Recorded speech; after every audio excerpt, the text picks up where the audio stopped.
So in terms of what are some of the unmet needs for patients with NF1 and plexiform neurofibromas, I think it's important that we find additional chemotherapy options for these patients that have symptomatic and inoperable plexiform neurofibromas.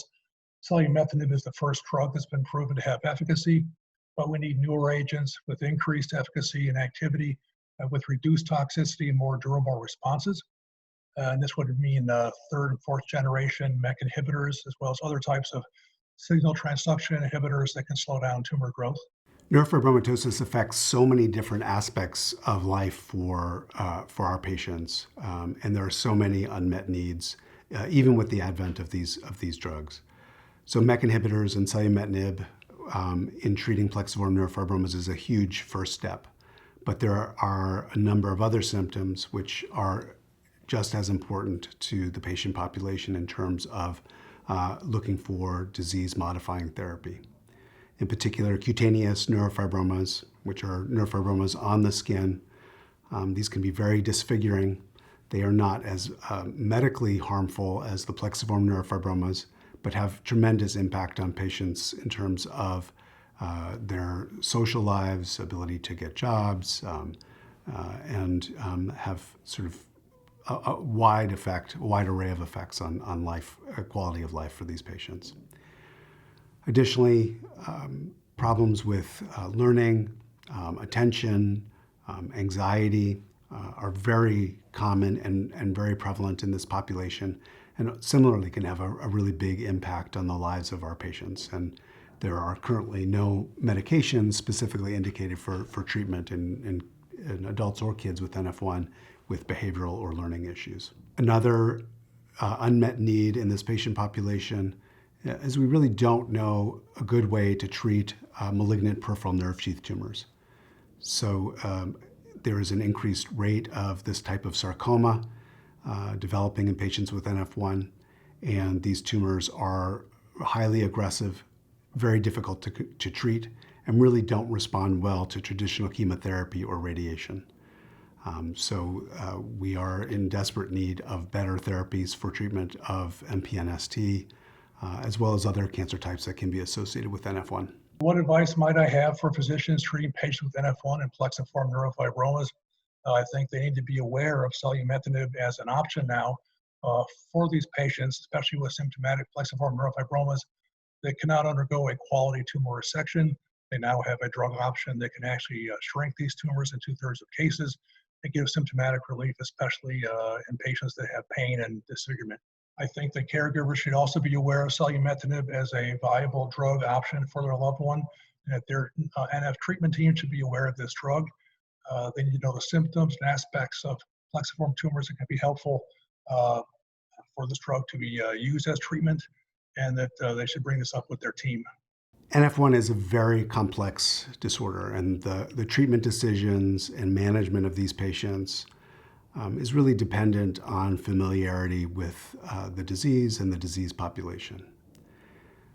One of my primary recommendations for clinicians taking care of adults and kids with NF1 is, when possible, to refer to centers where they are treating a large number of these patients and have great familiarity with the available treatments, as well as the various signs and symptoms and management of neurofibromatosis. Additionally, there are a number of guidelines that have been recently published. There have been recently updated guidelines for the treatment and management of children with NF1, as well as for the first time management guidelines for treatment of adults with NF1. These guidelines can be helpful tools for clinicians in knowing what aspects of neurofibromatosis they need to be monitoring on a regular basis, and how to approach diagnosis and management of a variety of signs and symptoms associated with NF1. One of the most difficult aspects of neurofibromatosis is the wide variety of signs and symptoms that can be associated with the disorder. For parents of children with NF1, this can be particularly challenging because it can be really hard to know what symptoms are due to NF1 and what are things typically associated with childhood and sort of typical childhood illnesses. For parents with NF1, we recommend that they seek out the care of clinicians that are really familiar with NF1 to help guide them through the entire lifespan of their child, and knowing which symptoms to be cognizant of, what to watch for, because at every age, there are different things, different aspects of this disorder that parents need to be cognizant of or to watch for. Additionally, I'm always talking with families about the importance of educating themselves about NF1 and the different manifestations of the disorder, in part because there are frequently times when they will encounter clinicians or the healthcare system in such a way that they may be the best educated person in the room about this disorder. And they can bring knowledge and understanding of NF1 to their healthcare providers and be an active participant in the choices that need to be made about the healthcare of their children. This is a very exciting time to be involved in the care of people with neurofibromatosis type 1. And we really are on the cusp of a totally different world for these patients. We've never had a disease-modifying therapy available, and I think the availability of these kinds of medications is really going to transform how we take care of adults and children with neurofibromatosis.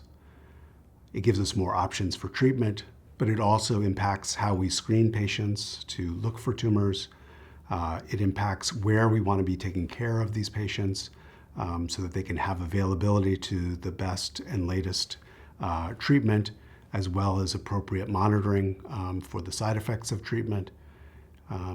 I also think that it will change how parents and families with family members with neurofibromatosis need to be educated about the disorder so that they can let their care providers know about the availability of new treatments, because that may not be generally known amongst clinicians.